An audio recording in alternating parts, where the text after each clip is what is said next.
Hello, friends. Welcome to the Thinning of the Veil podcast. I'm your host, Tia Smith. This week, in our study of Come Follow Me, some of the sections that have been included are Doctrine and Covenants 129 and 130. On yesterday's episode of the podcast, I covered the Urim and Thummim and how it can be related back to our bodies and temples and how that all works moving forward as we're gathering Israel and the glory that we attain to, and our bodies becoming essentially a Urim and Thummim in and of themselves. What I wanted to focus on today, though, however, was angels are heavily mentioned in these particular sections. And while I've covered angels quite extensively and will continue to do so, I wanted to read this story because it goes to the ministration of angels. So what I wanted to do really quickly is read Doctrine and Covenants sections 4 through 5 as a setup for the story that I'm going to read. It says, an answer to the question, is not the reckoning of God's time, angels' time, prophets' time, and man's time according to the planet on which they reside? Verse 5 says, I answer yes, but there are no angels who minister to this earth, but those who do belong or have belonged to it. Now, that's the setup that I wanted to give before I read the story. It is clearly evident in our doctrines of the Church of Jesus Christ of Latter-day Saints that we believe in the ministration of angels. That particular scripture points to the reality that these are not angels that are not aware of us on this earth, for they have previously resided on this earth. They belong to this earth.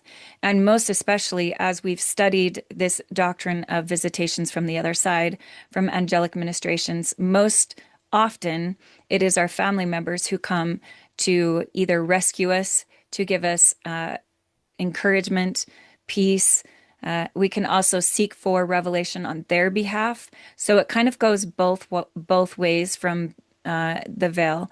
And what I wanted to read was a story that I've already read in way long time ago in the beginning when I started the podcast, but in an effort to parse some of these stories out so that they stand on their own, I thought that this particular story was really poignant in reflecting on the powers that angels can have in our lives and who they are, and that the ministrations can come more effectively, especially as we're gathering Israel.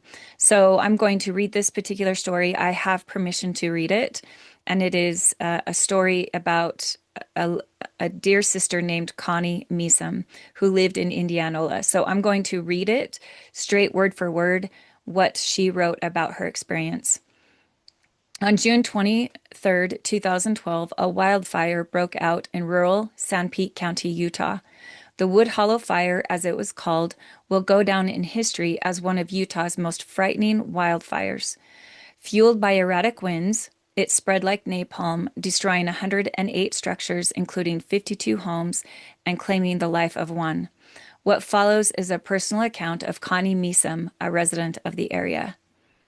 My husband and I were enjoying the weekend camping with some of our children and grandchildren in Bryce National Park when we learned about the Wood Hollow Fire. We knew the fire was approaching our neighborhood and that our home and property, everything we had there, was in grave danger. Our first instinct was to end our camping trip and to get to our house as fast as we could. But as we discussed the idea, we realized that since the area was being evacuated and the roads would be closed, there would be nothing we could do if we left. So we stayed where we were and worried and prayed.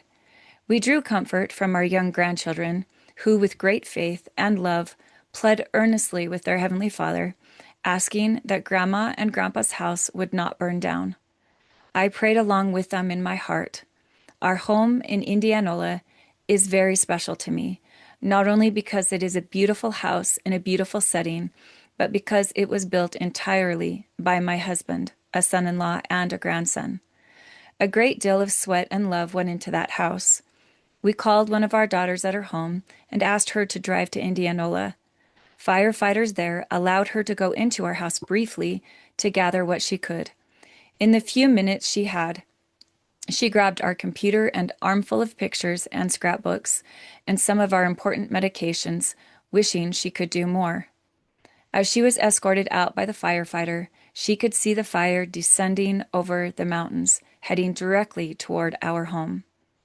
Our prayers and worries grew more intense. The next morning, one of our neighbors called us and reported that the fire had passed through the area and that our home was still standing. He said we should expect some damage. With sadness in his voice, he told us that his home had been completely destroyed. They had lost everything.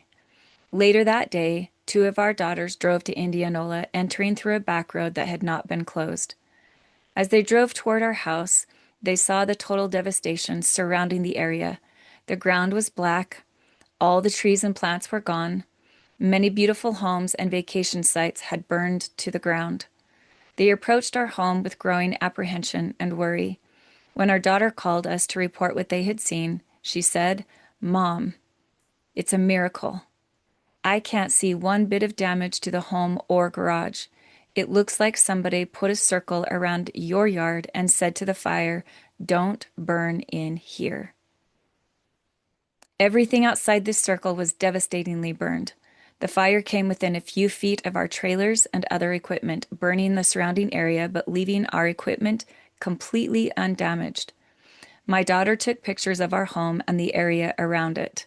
Just an FYI here, my friends, that picture that she took is the picture on the thumbnail, and I'm also including it as I'm reading the story. So if you're not watching it, know that there's a picture that you can visually see the description of what this dear daughter took a picture of and saw. My daughter took pictures of her home and the area around it. When she showed them to her husband, who was an experienced firefighter, he was impressed with the skills of the firemen who were working in the area of our home. "They did a wonderful job of backburning the property," he said. But we had been told that the firefighters had not been able to get into the area because of the height of the flames and the speed at which the fire was moving. I was awestruck. I knew that this could not have happened by pure chance. And while I was enormously grateful, I also felt intense remorse and guilt because our home and property was spared, and so many of our good neighbors had lost everything. Overwhelmed by these powerful emotions, I retreated into the bedroom of our RV and prayed, "Lord, how did this happen?" I will never forget what happened after I spoke those words. I distinctly heard a voice in my head say, "I will show you." Immediately I was filled with the Spirit so intensely that I thought I would burst. It filled my body from the tips of my toes to the top of my head. It was unlike anything I had ever felt before, and it was unmistakably from a divine source. As I knelt, paralyzed by what I was feeling, I saw what could only be called a vision. I was looking down at my home, watching the fire approach, and I saw a great army of men, perhaps hundreds of them, encircling our home. They appeared to be farmers, dressed in gray-white clothing. I did not recognize any of them. Each man stood with his back to the fire, his arms outstretched to touch the hands of the men next to him. I saw the amazing scene for a very short time, but I received an understanding that all these men were my ancestors, those whose names I had labored for years to find, those who, through my steady efforts, were able to receive their temple ordinances. I understood that this was their gift to me, their way of saying thanks. I no longer felt guilty because I knew that when a gift is given in love, it must be gratefully accepted. The intensity of the Spirit departed, but I remained still, pondering the new awareness I had received. I understood why our house was still standing. I felt such appreciation for the love my ancestors had demonstrated for me. I rejoiced in my knowledge that these male progenitors had accepted the gospel and received the priesthood, something I had wondered about before. I didn't tell anyone about this experience for a few days because it was so sacred and personal that I felt it might lessen it to share it. But then I came to know that just as this experience had enlightened me and strengthened my testimony, it could do the same for others. With my children's encouragement, I have written this account so it will stand as a record and a testimony for my grandchildren and for my posterity to come. President Joseph F. Smith said, I believe we move and have our being in the presence of heavenly messengers and of heavenly beings. We are not separate from them. We are closely related to our kindred, to our ancestors, who have preceded us into the spirit world. We cannot forget them. We do not cease to love them. We always hold them in our hearts in memory, and thus we are associated and united to them by ties that we cannot break. If this is the case with us in our finite condition, surrounded by our mortal weaknesses, how much more certain it is to believe that those who have been faithful, who have gone beyond, can see us better than we can see them, that they know us better than we know them. We live in their presence. They see us. They are solicitous for our welfare. Their love of their love us, they love us now more than ever. For now they see the dangers that beset us. Their love for us and their desire for our well-being must be greater than that which we feel for ourselves. I bear solemn testimony of the reality of this event. I hope or pray that throughout the remainder of my life, I remember this experience and seek to obtain inspiration and personal revelation. I know that I will continue to seek out my ancestors and perform their work, their temple work, with a renewed determination and a sure understanding of the reality of the importance of this sacred work. Connie Barnes Measom, July 2012. I have so appreciated over the years this story for a lot of different reasons. They are their ancestors, our ancestors, are involved in our lives in levels and ways that we cannot understand. And sometimes we are given the gift of eyes to see and ears to hear their influence in our lives. Connie at this particular time was allowed to see a vision of what actually happened in the saving of her property. And while that does not take away from the destruction that happened to others' property, she was given this gift to see and to have this miracle happen for her. Miracles can look different for everyone in their lives, but know most assuredly, my friends, that our ancestors are involved in the very details of our lives. And that when we are given eyes to see from time to time, their hands and thumbprints will be evident in our lives.